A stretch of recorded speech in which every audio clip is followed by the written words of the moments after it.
अयोध्या जमीन विवाद लगातार बढ़ता जा रहा है। विपक्षी दल तो सवाल खड़े कर ही रहे हैं जमीन विवाद को लेकर। साधु संत भी मैदान में हैं और लगातार ये आरोप लगा रहे हैं कि अयोध्या में जमीन को लेकर घोटाला हुआ है और बड़ा घोटाला हुआ है। ऐसे में निष्पक्ष जांच होनी चाहिए। अब शिवसेना भी मैदान में उतर गई है। शिवसेना की तरफ से भी यही आरोप लगाया जा रहा है कि गड़बड़ी अयोध्या में की गई है।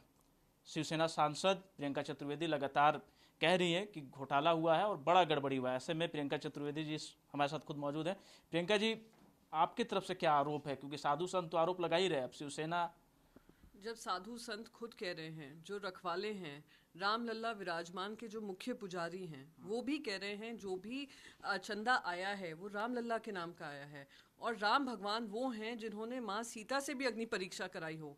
तो जब आपको इतनी बड़ी जिम्मेदारी मिली है और जो ट्रस्ट गठित हुआ है, ट्रस्ट को सुप्रीम कोर्ट ने जिम्मेदारी दी थी, सुप्रीम कोर्ट मोदी जी के अंतर्गत इस ट्रस्ट को बनना था और ये जब ट्रस्ट बनकर आया है और उन पे इस तरीके के सवाल पूछे जा रहे हैं ज़मीन खरीदने पर, तो कहीं ना कहीं कहते हैं, अंग्रेजी में कहावत है, Caesar's right should be above suspicion. तो आपको जांच कराने में क्या फर्क पड़ रहा है, क्या दुख हो रहा है, मुझे समझ में नहीं आ रहा। अगर जनता की आस्था पे किसी तरीके की आंच आए तो जांच जरूरी है और लाजमी भी है। पर तमाम जो बीएचपी के नेता हैं वो कह रहे हैं कि आप लोग सिर्फ बदनाम करने की कोशिश कर रहे हैं। आप लोग नहीं चाहते कि मंदिर का निर्माण और भव्य मंदिर बने, आप लोग नहीं चाहते, इसलिए आप लोग लगातार इस तरह के लालछन लगा रहे हैं। सबसे पहले वो मंदिर के निर्माण में कहीं भी बाधा नहीं डालने वाला है। जो जमीन खरीदी जा रही है, वीएचपी लोगों का ध्यान भटकाने का काम कर रही है। वो जमीन कोई भी मंदिर के आसपास नहीं खरीदी जा रही है। सबसे पहले तो ये स्पष्ट कर दिया जाए। दूसरी बात ये स्पष्ट करना जरूरी है कि 2019 में पाठक जो हैं एक अग्रीमेंट में एंटर करते हैं, 4 प्लॉट्स बेचने की बात करते हैं।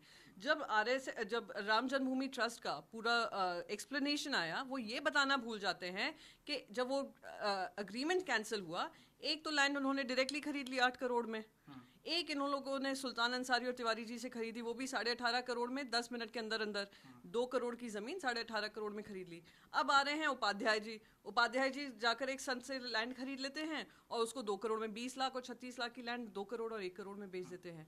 तो सवाल ये निशान तो उठेंगे ही कि जब आप स्टैंप ड्यूटी सर्कल रेट के आधार से पे कर रहे हैं, जब उपाध्याय जी को फरवरी में ये सर्कल रेट पे मिल जाती है, तो ऐसा क्या माहौल बन गया 3 महीने के अंदर अंदर कि आप उसके दाम दुगने हो जाते हैं या 12 गुना हो जाते हैं। तो ये सारे सवाल हैं। विश्व हिंदू परिषद को इसमें नहीं पढ़ना चाहिए। पढ़ना उन लोगों को चाहिए जहां पे जिनके ऊपर ये सवाल पूछ रहे हैं, और वो सवाल राम जन्मभूमि ट्रस्ट के ऊपर है। पर वो लोग तो ये भी कह रहे हैं कि सारा पैसा व्हाइट में दिया गया है, ब्लैक में नहीं दिया गया, कैश का कुछ लेन देन नहीं है, सबका लेखा जोखा है, एनएफटी किया गया है, उसका भी लेखा जोखा है। तो ऐसे में कैसे सवाल इस बात का है ही नहीं कि आपने सफेद में दिया, काले में दिया, काला धन है या सफेद धन है, या बैंक से दिया या आपने चेक बनाकर दिया। सवाल तो ये है ही नहीं। सवाल ये है कि 2.5 करोड़ की जमीन 10 मिनट के अंदर, जिसका सर्कल रेट 5.8 करोड़ है, वो 10 मिनट के अंदर अंदर 18.5 करोड़ कैसे हो जाती है। दूसरा सवाल यह है कि अगर राम जन्मभूमि ट्रस्ट एक प्लॉट डायरेक्टली पाठक परिवार से खरीद लेता है, तो बाकी 3 प्लॉट खरीदने में क्या हर्ज थी जो आपने बिचौलियों को दे दी और बिचौलियों के माध्यम से खरीदी। अब उपाध्याय जी पे तो सवाल हम नहीं उठा रहे हैं, मेयर साहब के भांजे पे सवाल हम नहीं उठा रहे हैं। सवाल तो वो जिन्होंने लैंड बेची 20 लाख और 36 लाख में, वो कह रहे हैं कि हमने तो आस्था के हिसाब से बेची, इन लोगों ने जाकर उस पर प्रॉफिट कमा लिया। तो ये सारे काला धन सफेद धन की बात ही नहीं है। बात इसी की है 12 गुना दाम 2 गुना दाम देना। किस आधार पे आप ये मानते हैं कि बिल्कुल क्लीन डील हुई है? अब तो ट्रस्ट के लोग ये भी कह रहे हैं कि जो लोग चंदा नहीं दिए हैं वो इस तरह के सवाल उठा रहे हैं, और आपने अगर चंदा दिया है तो अपना रसीद दिखाइए और पैसा लेकर वापस जाइए। ये क्या बात होती है कि आपने अगर रसीद है आपके पास तो हम जवाब देंगे या रिफंड ले लेंगे। ये तो वही बात हो गई कि आप कह दो कि अब हम पैसा हमने ले लिया है और हम किसी के लिए जिम्मेदार नहीं है। ये जिम्मेदारी के अंतर्गत आता है और ये हमारी राजनीति का विषय नहीं है। शिवसेना हमेशा से मानती आई एक भव्य रामलला का मंदिर बनेगा और ये हमारे लिए सबसे पूजनीय स्थान होगा, हिंदू धर्म के लिए सबसे पूजनीय स्थान होगा, और उस पर किसी भी सवाल या निशान उठाना और आस्था के ऊपर किसी तरीके के प्रश्न चिन्ह उठना, तो वो मैं मानती हूँ राम जन्मभूमि की ट्रस्ट की जिम्मेदारी बनती है कि उन हर सवालों का जवाब दें, क्योंकि जिसने चंदा दिया या नहीं दिया, सबकी आस्था भगवान श्री राम पे है। आज जो हमारा देश है उन्हीं असूलों पे चल रहा है, और बार बार हम यही आश्वस्त होते हैं या हमें कहा जाता है कि जैसे राम राज्य बना था वैसे ही हम लोग अपनी सरकार चलाएंगे। तो ये जब सवाल के घेरे में आते हैं तो आपको हमेशा, जब सीता माँ ने भी अग्नि परीक्षा दी, तो आप क्यों कतरा रहे हैं, समझ में नहीं आ रहा। इसी से लगता है चोर की दाढ़ी में कहीं तिनका प्रियंका होगा। जी, आपको लगता है कि जो आरोप चंपत राय के ऊपर लग रहे हैं और ट्रस्ट के लोगों के ऊपर लग रहे हैं, तो ऐसे में नैतिकता के आधार पर फिलहाल उन्हें जिम्मेदारी लेते हुए इस्तीफा दे देना चाहिए, अपने पद से पद मुक्त हो जाना चाहिए? नैतिकता के आधार पे सबसे पहले ये जो राम जन्मभूमि ट्रस्ट बना था, सुप्रीम कोर्ट ने निर्धारित किया था कि सुप्रीम कोर्ट ने कहा मंदिर बनेगा, सुप्रीम कोर्ट ने कहा ट्रस्ट पूरा मीडियम बनेगी जहाँ पे लोग चंदा इकट्ठा करें और वो जो करेंगे एक भव्य मंदिर बनेगा। तो कहीं ना कहीं सुप्रीम कोर्ट को भी ये जिम्मेदारी लेनी पड़ेगी, प्रधानमंत्री नरेंद्र मोदी जी को भी ये जिम्मेदारी लेनी पड़ेगी कि जो इस ट्रस्ट में विराजमान हैं ये वो लोग हैं जिनको उन्होंने चुनकर भेजा है। तो आज अगर चंपत राय जी पे सवालिया निशान उठ रहे हैं, चंपत राय जी कहते हैं हाँ मैं जांच बिल्कुल लाजमी है, जांच कर लीजिए और देख लीजिए क्या सही है क्या गलत है, और अगर कहीं गलती है तो जो लोग गलत कर रहे हैं और देश की आस्था के साथ विश्वासघात कर रहे हैं तो उन पर कड़ी कार्रवाई होनी चाहिए, सुओ मोटो एक्शन होना चाहिए और उस पर जांच होनी चाहिए। अगर नैतिकता मानते होते तो जांच कर लेते, अगर नैतिकता मानते ही नहीं है तो स्टेप डाउन करना तो बहुत दूर है इनके लिए। पार्लियामेंट का सत्र भी अब शुरू होने वाला है, मानसून का, आप राज्यसभा के मेंबर भी है, तो ऐसे में क्या आपके तरफ से पार्लियामेंट में भी इस मुद्दे को उठाया जाएगा? बिल्कुल, ये उठाना इसलिए ज़रूरी है क्योंकि आज देश के करोड़ों लोगों की आस्था उस पूजनीय राम मंदिर में बसी हुई है। उनके दिल से सब लोग की मांग है कि बड़ा मंदिर बने, भव्य मंदिर बने, पर उस पर किसी तरीके के भ्रष्टाचार के आरोप लगे या किसी तरीके का आरोप ऐसा लगे कि किसी ने जमाखोरी की या उन्होंने प्रॉफिटियरिंग किया या बिचौलियों ने काम किया, बिचौलियों ने फ़ायदा उठाया ज़मीन खरीद और बेचने का, तो वो सवाल के जो घेरे आते हैं उसका जवाब दे दी। जवाब ही तो मांग रही है देश, कोई ये तो नहीं कह रहा है कि आपसे आप लोग इस्तीफा दे दीजिए या आप लोग हट जाइए या इन्वेस्टिगेशन नहीं होना चाहिए या आप गलत कर रहे हैं या भ्रष्टाचार है या घोटाला है।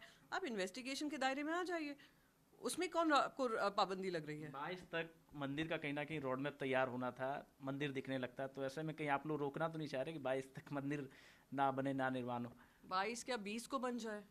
हमारी पार्टी वो है, शिवसेना पार्टी वो है जो जैसे ही सुप्रीम कोर्ट का निर्णय आया था और श्री उद्धव साहब ठाकरे ने शपथ ग्रहण किया था, सबसे पहले उनकी यात्रा जो रही थी अयोध्या रही थी। सबसे पहले अगर कोई राजनीतिक पक्ष है जिसने चंदा दिया था वो शिवसेना ही है। तो हम, क्योंकि हमारी आस्था का विषय है, ये हमारे धर्म का विषय है और ये हमारी राजनीति से परे है, हम चाहेंगे कि जो भी काम हो वो सही ढंग से हो, सही मायने में हो और बगैर किसी अवसरवाद के हो और बगैर किसी प्रॉफिटियरिंग के हो। आरोप तो बहुत सारे लग गए, अब जांच कैसे होगा? क्या कोर्ट तक आप जाएंगे? नहीं, बिल्कुल, जब खुद धर्मगुरु कह रहे हैं कि जांच होनी चाहिए, जब खुद धर्मगुरु कह रहे हैं कि हम कोर्ट पे जाएंगे, जब आप हनुमानगढ़ी के ले लीजिए, आप पूजनीय शंकराचार्य जी को ले लीजिए, आप रामलल्ला विराजमान के मुख्य पुजारियों को ले लीजिए, इतने सारे लोग सामने से कह रहे हैं कि होगा। मैं तो मानती हूँ कि अगर सुप्रीम कोर्ट ये निर्णय नहीं लेता है तो जल्द से जल्द खुद अयोध्या, मैं कहूँगी कि खुद मुख्यमंत्री योगी जी को इस पर ध्यान देना चाहिए। वो खुद भी योगी हैं, उनको भगवान की आस्था पे किसी के तरीके की छेड़छाड़ ना हो तो इस पर कार्रवाई उनको गठित कर देनी चाहिए। प्रियंका जी, चूंकि आप उत्तर प्रदेश से आती हैं, मथुरा का आपका घर है मथुरा में, ऐसे में विधानसभा चुनाव भी आने वाले हैं, तो क्या शिवसेना की तैयारी है उत्तर प्रदेश विधानसभा चुनाव को लेकर? आप लोग कितने सीटों पर दम भरने वाले हैं, क्योंकि पूरे देश भर में कहीं ना कहीं शिवसेना का अपना एक पकड़ है, एक स्टेक है? उत्तर प्रदेश से भी बहुत सारे लोगों की ये मांग उठी है और बार बार आती रहती है कि शिवसेना का भी परचम उत्तर प्रदेश में लहराया जाए। पर ये जो निर्णय है, ये निर्णय अब हमारे पार्टी के अध्यक्ष और हमारे मुख्यमंत्री श्री उद्धव साहब ठाकरे जी लेंगे और वो निर्णय लेंगे जो जनता के लिए हो और जनता की सेवा के लिए हो, उसी आधार पे लिया जाएगा। यूपी का हाल अभी कैसे देख रहे हैं? मुख्यमंत्री कैसा काम कर रहे हैं उत्तर प्रदेश में? मैं इसमें नहीं पढ़ना चाहूँगी किस तरीके का काम हो रहा है, पर जिम्मेदारी मुख्यमंत्री की ज़रूर बनती है कि अगर उनके राज्य को लेकर बेड से लेकर वेंटिलेटर से लेकर आईसीयू से लेकर ऑक्सीजन से लेकर वैक्सीनेशन से लेकर और राम मंदिर के मुद्दे को लेकर अगर मुद्दे उठ रहे हैं तो उनकी कहीं ना कहीं जवाबदारी तो बनती है। जब आपने इतना बड़ा पद लिया हुआ है तो वो जवाबदारी के साथ ही बनता है। आखिरी सवाल है मेरा प्रियंका जी, महाराष्ट्र से अब शरद पवार बहुत ज़्यादा एक्टिव हो गए हैं, मीटिंग्स भी बुला रहे हैं, आज कई विपक्षी दलों के नेता ही पहुंचेंगे। क्या उद्धव सरकार जो है 5 वर्ष पूरा करेगी महाराष्ट्र में? क्योंकि काफ़ी सारे अटकलें लगाए जा रहे हैं, कभी कांग्रेस का कुछ बयान आता है, आप लोग की तरफ से कुछ बयान आता है, ऐसे में 5 वर्ष पूरा कंप्लीट होगा? अगर आप महाराष्ट्र की जनता से क्या पूछेंगे ना, वो कहेंगे 5 नहीं, हम इनको 25 साल देंगे। तो हम पूरे, हमें भरोसा है, हम आश्वस्त हैं, जनता की सेवा में लगे हुए हैं। माननीय मुख्यमंत्री सभी के प्रिय हैं, सुप्रीम कोर्ट से लेकर मुंबई हाई कोर्ट ने उनकी सराहना की है। तो महाराष्ट्र की जनता उनके साथ खड़ी हुई है। और मैं ये 5 साल का प्रश्न है का जवाब ही नहीं दूंगी, क्योंकि हम जानते हैं कि हम 25 के आने वाले 30 साल तक वहाँ पे रहेंगे और हमें जिम्मेदारी देगी वहाँ की जनता। बहुत बहुत शुक्रिया प्रियंका जी भारत समाचार को समय देने के लिए। तो ये प्रियंका चतुर्वेदी थी जो साफ तौर पर कह रही है कि निष्पक्ष जांच होना चाहिए। राम मंदिर विवाद को लेकर, जो जमीन विवाद को लेकर लगातार सवाल उठ रहे हैं, उस पर निष्पक्ष जांच होना चाहिए। और उत्तर प्रदेश विधानसभा चुनाव की तैयारियों में भी शिवसेना जुटी हुई है। कैमरामैन रोहित के साथ रवि सर्राफ, भारत समाचार,